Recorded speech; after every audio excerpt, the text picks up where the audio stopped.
خاص کر چھوٹے صحابہ عبداللہ ابن عباس وغیرہ, عبداللہ ابن عمر وغیرہ, وہ کہا کرتے تھے کہ ہم حیران ہیں کہ یہ مدینے میں دعا کرتے تھے اے اللہ مجھے شہادت دینا, اور مدینے سے نکلنے کے لیے بھی راضی نہیں تھے. تو ہم سوچتے تھے مدینے میں کون سا ایسا مسلمان ہے جو حضرت عمر پہ تلوار اٹھا سکتا ہے, کیونکہ مدینے میں تو مسلمان ہیں صرف. اگر یہ کسی سرحد پہ جاتے, وہاں شہادت کی دعا کرتے تو شہادت ہو سکتی تھی. مدینے سے نکلتے بھی نہیں اور شہادت کی بھی تمنا ہے. تو ہم حیران تھے کہ یہ دعا پوری ہوگی تو کیسے ہوگی. اتنے میں ہوا کیا, یہ ابو لولو فیروز جو تھا مغیرہ بن شعبہ کا غلام, اس نے دلی دشمنی, صرف اتنا ہی تاریخوں میں آیا کہ دلی دشمنی کے طور پہ قتل کر دیا. حالانکہ اصل ہم عمیق گہرائی میں جا کے دیکھیں تو یہ دلی دشمنی نہیں تھی, یہ باقاعدہ پلاننگ تھی انہی لوگوں کی طرف سے جو اول روز سے اللہ کے رسول صلی اللہ علیہ وسلم کو قتل کرنے کی سازشیں ہوئی تھی. کون کون؟ نمبر 1 یہود سپورٹ کرنے والے کمزور منافقین جو کمزور ایمان والے تھے, ان کی ملی بھگت ہے. اس کشیدی اور آخرکار ایک صبح فجر کے لیے جب نکلے حضرت عمر نماز پڑھانے کے لیے, اسی وقت وہ منبر پہ محراب کے کنارے چھپا بیٹھا تھا.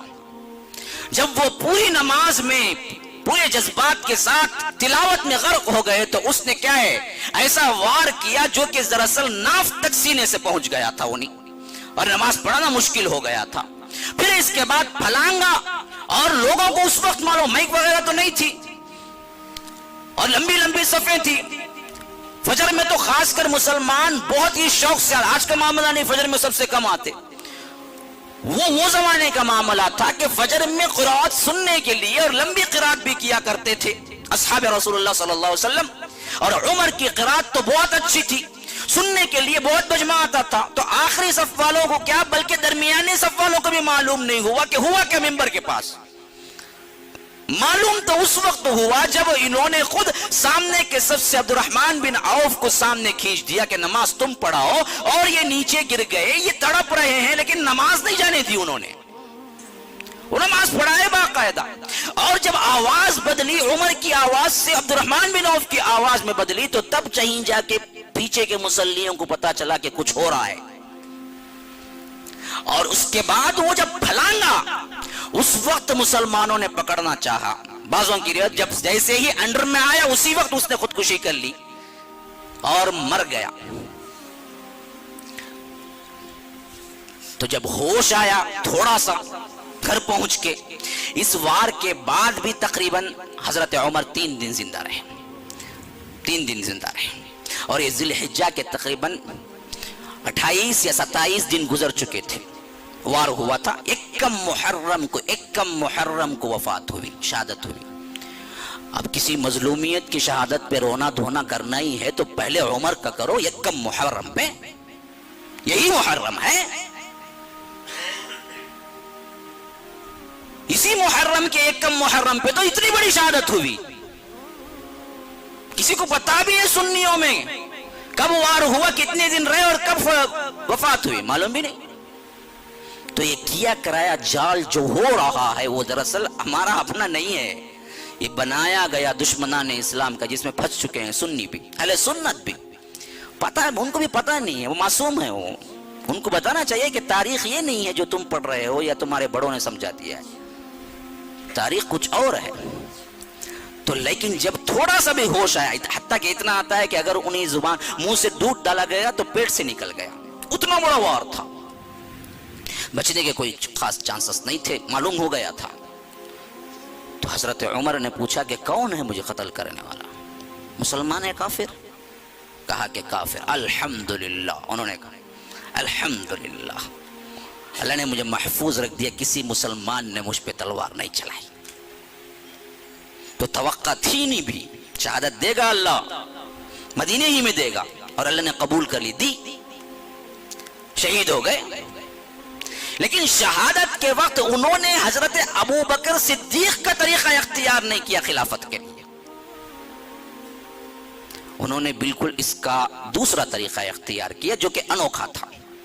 حضرت عمر نے کہا کہ دیکھو ابو بکر کی خوش قسمتی, یہ میں کہہ رہا ہوں کہ ان کو عمر جیسا ساتھی مل گیا تھا، انہوں نے ایک نام کہہ دیا، خلافت بن گئی۔ اب عمر کے لیے کوئی ایک نام پہ مجتمع ہونا مشکل تھا، تو انہوں نے کہا کہ دیکھو میں شورا کمیٹی بناتا ہوں تمہارے 6 کی۔ اصل میں 10 صحابہ ہیں جن کو عشرۃ المبشرہ کہا جاتا ہے، یعنی وہ 10 صحابہ جن کو اللہ کے رسول نے اپنی زندگی ہی میں نام لے لے کر کہہ دیا کہ تم جنتی ہو، تم جنتی ہو، ابو بکر فی الجنہ، عمر فی الجنہ، عثمان فی الجنہ۔ حالانکہ تمام صحابہ جنتی ہیں، لیکن جن کو اللہ کے رسول نے نام لے کے ایک ہی وقت میں کہا، وہ ایک لمبی حدیث ہے جس کی وجہ سے عشرۃ المبشرہ کہا جاتا ہے۔ 10 صحابہ جن کو بشارت دے دی گئی جنت کی، ان میں حضرت ابوبکر صدیق تھے جن کا انتقال ہو گیا تھا، عمر تھے جن کا اب ہو رہا تھا جب وصیت کر رہے تھے، اور اس کے علاوہ ابو عبیدہ ابن الجراح تھے جن کا انتقال حضرت عمر کے دور خلافت میں ہی ہو گیا تھا طاعون کے مرض سے شام میں۔ تو 3 چلے گئے تو بچے کتنے؟ 7 بچے۔ 7 میں ایک وہ تھے جو ان کے رشتہ دار تھے، سعید ابن زید۔ انہوں نے کہا کہ کہیں لوگ مجھے رشتہ داری کو اہمیت دیا یہ نہ کہنے لگے، اس وجہ سے یہ عشرۃ المبشرہ کے ہوتے ہوئے بیٹھا دیا، یہ نہیں بن سکتے۔ لو کیا سیاست، کیا اللہ کا ڈر ہے۔ دیکھیے آج تو سیٹوں کے لیے مر مٹتے ہیں لوگ، اور اپنے لوگوں کو بنانے کے لیے تو کیا ہے تمام گھپلے کرتے ہیں۔ یہاں اپنا تھا اس وجہ سے نکال دیا، کہہ دیا کہ سعید ابن زید نہیں بنیں گے۔ اب باقی بچے کتنے؟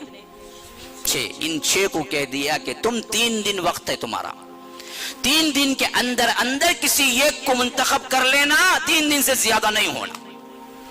اور ان سب کا امیر بنا دیا عبد الرحمن بن عوف کو، جو کہ عشرۃ المبشرہ کے اندر تھے یہ بھی۔ اب شہادت کے بعد 3 دن کے اندر اندر جو فیصلہ شکل میں آیا وہ تھا حضرت عثمان کی خلافت کا رضی اللہ عنہ، سب متفق ہو گئے۔